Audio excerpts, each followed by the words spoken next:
गर्दन की नस दबना या सर्वाइकल प्रॉब्लम क्या होती है। ठीक है, सर्वाइकल जो हमारी रीढ़ की हड्डियां होती हैं वो रहती हैं टोटल 33, आपने सुना होगा। तो जैसे आप ये बॉडी में देख पा रहे होंगे कि ये जो हमारी पूरी की पूरी रीढ़ की हड्डियां हैं ये हमने जो है कैटेगरी वाइज क्लासिफाइड कर दिया है, मतलब इनको कैटेगरी में क्लासिफाइड मतलब इसको ग्रुप में बना दिया है। जैसे कि अब मान लो हमारी गर्दन की रीढ़ की हड्डी हो गई, ठीक है, तो जो गर्दन में जो जिस एरिया गर्दन के एरिया में जो रीढ़ की हड्डियां होती हैं उनको बोलते हैं सर्वाइकल वर्टिब्रे, ठीक है, यानी सर्वाइकल स्पाइन बोल दीजिए।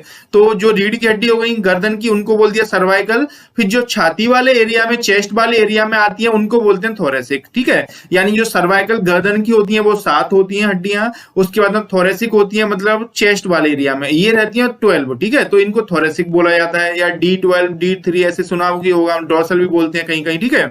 उसके बाद में फिर ये होती है लंबर, लंबर होती है कमर वाले एरिया में, ठीक है, ये 5 होती है तो ये लंबर होगी। जैसे आपने सुना होगा L4 L5 L5 S1 ऐसे करके, इसके ऊपर मैंने एक वीडियो भी बना रखी है, ठीक है, तो इसमें ये लंबर हो गया। अब लंबर के अलावा फिर सैक्रम हो गया, सैक्रम ये 5 हड्डियों से मिलकर बना है लेकिन ये चिपकी हुई रहती है, फ्यूज्ड रहती है, तो इनको अलग अलग नहीं कर सकते ऐसे। फिर आखिरी में जो 4 रीढ़ की हड्डी होती है सर्वाइकल मतलब रीढ़ की हड्डी मतलब उनको बोलते हैं कॉक्सिक्स, ये भी चारों फ्यूज्ड होती है। तो इस टाइप से टोटल 33 रीढ़ की हड्डियों को हमने क्लासिफाइड यानी ग्रुप में डिवाइड कर दिया, ठीक है। अब हम बात कर रहे हैं कौन से एरिया की, सर्वाइकल एरिया की, मतलब गर्दन की रीढ़ की हड्डियों के बारे में, ठीक है। तो आपको इतना समझ में आ गया कि हमारी रीढ़ की हड्डी कैसे डिवाइड की है, सर्वाइकल, थोरेसिक, लंबर और सैक्रम, ठीक है, और कॉक्सिक्स आखिरी में आता है। तो अब देखो क्या होता है कि जो हमारी रीढ़ की हड्डियां होती हैं उनके बीच बीच में डिस्क होती है। जैसे आप ये रीढ़ की हड्डी देख रहे होंगे बॉडी के अंदर, ठीक है, इस फोटो में। अब इसको हम इधर देखते हैं तो देखो ये हमें रीढ़ की हड्डी वर्टिब्रा बोलते हैं, ये दिख रहा है। अब हर 2 रीढ़ की हड्डियों के बीच में एक डिस्क होती है, ठीक है। एक डिस्क क्यों होती है, क्योंकि डिस्क जैसे मान लो अगर ये हमारी रीढ़ की हड्डियों के बीच में डिस्क नहीं होती, डिस्क एक बोल सकते हैं रबड़ का सा एक तरह का, समझ लीजिए कि जैसे कुछ बीच बीच में आपने एक रबड़ लगा रखी है रीढ़ की हड्डियों के बीच में, ठीक है। अब उसका फायदा क्या मिलता है कि अगर मान लो ये रीढ़ की हड्डियों के बीच बीच में डिस्क नहीं होती तो हमारा जो शरीर क्या होता है एकदम डंडे जैसे हो जाता है। क्यों, क्योंकि जैसे ये रीढ़ की हड्डी सारी एक दूसरे के ऊपर रखी रहती है। जैसे मान लीजिए मैं इसको डिस्क को जो आपको स्काई ब्लू जो आसमानी कलर की दिख रही है इनको निकाल दूं तो हड्डी एक दूसरे के आसपास आ जाएगी, हड्डी एक दूसरे के आसपास आएंगी, जुड़ जाएंगी सारी हड्डियां। तो हमारी जो रीढ़ की हड्डी है वो एकदम डंडे जैसी हो जाएगी ऊपर से नीचे, मतलब ना वो आगे झुक पाएगी, ना पीछे हो पाएगी, ना साइड में। तो जो रीढ़ की हड्डी को फ्लेक्सिबल करने के लिए इसके बीच बीच में डिस्क होती है, ठीक है। तो डिस्क समझ में आ गया क्या होता है। अब इस डिस्क को मैं आपको अंदर से दिखाता हूं। जैसे मान लो ये जो डिस्क है 2 रीढ़ की हड्डियों के बीच में, ये पूरा सब जगह होती है, यानी सर्वाइकल में भी होती है, थोरेसिक में भी और लंबर में भी होती है, ठीक है। तो देखो जो रीढ़ की हड्डी के बीच में डिस्क है, जैसे आप ये डिस्क देख रहे होंगे ये वाला, जैसे मैंने इधर से ये एक डिस्क अंदर से मैं दिखा रहा हूं इधर, तो ये जो बनी होती है ये 2 पार्ट से मिलकर बनी होती है, ठीक है। एक तो बाहर वाला फाइब्रस पार्ट रहता है जिसको बोलते हैं अपन एनुलस फाइब्रोसिस, यानी फाइबर का बना रहता है, हार्ड स्ट्रक्चर रहता है, ठीक है। अब इस फाइबर के अंदर एक जेल लाइक स्ट्रक्चर यानी जेल जैसा एक सब्सटेंस भरा रहता है, एक तत्व भरा रहता है जिसको अपन बोलते हैं न्यूक्लियस पल्पोसस, यानी पल्प भरा है इसके अंदर, डिस्क के अंदर, यानी जेल जैसा एक भरा हुआ है, ठीक है। अब ये आपको समझ में आ गया डिस्क कैसे बनी है। बाहर साइड में चारों साइड में क्या हो गया, फाइबरस यानी फाइबर का बना हो गया, एनुलस फाइब्रोसिस जिसको बोल रहे हैं, और जिसके अंदर एक जेल भरा हुआ है इसको बोलते हैं न्यूक्लियस पल्पोसस, ठीक है। ये एक डिस्क का स्ट्रक्चर होता है, यानी डिस्क बनी रहती है जो कि हर 2 रीढ़ की हड्डियों के बीच बीच में रखी रहती है, ठीक है। अब आगे चलते हैं। अब देखो मैं बताता हूं क्योंकि मैं आपको बताने वाला हूं सर्वाइकल रीजन के बारे में, यानी गर्दन की रीढ़ की हड्डियों के। तो मैंने बताया था कि सर्वाइकल 7 हड्डियां होती हैं। तो देखो इनको जो 7 हड्डियां होती हैं इनको नाम रख दिया इनका सबका। जैसे सबसे ऊपर जो आएगी उसको नाम दे दिया C1, उसके दूसरे नंबर पर जो होती है जैसे इधर दिख रहा है C2, उसके नीचे C3, उसके नीचे C4 C5 C6 C7, C7 पे से फिर नीचे आ जाती है थोरेक्स की तो T1 आ जाता है उसके बाद में, ठीक है। तो इस टाइप से इनको नाम दे दिया C1 C2 C3। अब होता क्या है, इन 2 रीढ़ की हड्डियों के बीच में से एक नस निकलती है जो कि हमारे हाथों के लिए जाती है, ठीक है। तो जैसे आप देख पा रहे होंगे, जैसे मान लो C2 है, ये C3 है, तो इसके बीच में एक पीले कलर की एक नस गई, इसका नाम C3 नर्व हो गया, नर्व बोलते हैं, ठीक है।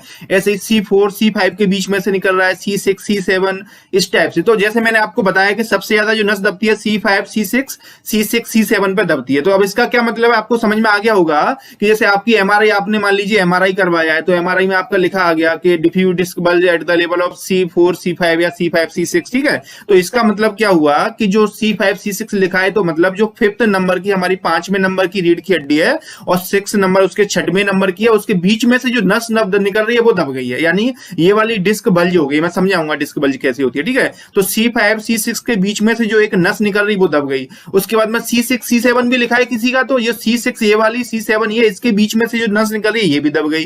किसी किसी का C4 C5 भी दबा रहता है। तो इसका मतलब क्या है कि जो C4 ऊपर C5 नीचे, इसके बीच में से ये वाली जो नस निकल रही है ये भी दब गया, ठीक है। तो इस टाइप से ये सर्वाइकल रीजन की हमारी रीढ़ की हड्डी और नस होती है, ठीक है। तो आपको आई होप कि आपको समझ में आ गया होगा C5 C6 C7 क्या होता है, ठीक है। अब जैसे मान लीजिए ये वाली जो नस होती है हमारी सर्वाइकल, यानी सर्वाइकल जैसे C7 T1 C5 ये दिख रहा है आपको इधर, है ना। तो इसमें से ये जो नस निकल के हमारी पूरे कंधे से होता हुआ हाथों में जाती है, यानी C5 C6 C7 जो है ये हाथों में आती है, ठीक है। लेफ्ट साइड के लिए लेफ्ट नर्व निकलती है, राइट के लिए अलग से निकलती है, यानी दो रीढ़ की हड्डी के दोनों साइड में से दोनों हाथों के लिए नर्व निकलती हैं। सीधे हाथ की तरफ सीधे नर्व, सीधे लेफ्ट मतलब जैसा भी जो भी राइट साइड में राइट नर्व होती है, लेफ्ट साइड में लेफ्ट, दोनों साइड के लिए नस निकलती है हमारी नर्व्स, जिनको बोलते हैं हाथों के लिए, ठीक है। अब देखो बात करते हैं, अब हम सर्वाइकल रीजन की बात करें तो देखो सर्वाइकल में जैसे मैंने आपको बताया कि जो रीढ़ की हड्डी है अब इस एरिया की, तो यहाँ डिस्क बल्ज होना है। अब तो डिस्क बल्ज मैं आपको समझाता हूँ कि डिस्क बल्ज क्या होता है अब, ठीक है। तो देखो मैंने जैसे आपको बताया था कि जो हमारी रीढ़ की हड्डियों के बीच में डिस्क रखी रहती है, ये वाली डिस्क दिख रही है जिसके अंदर न्यूक्लियस यानी जेल भरा है, न्यूक्लियस पल्पोसस बोल रहे थे, और बाहर जो है एनुलस फाइब्रोसिस था।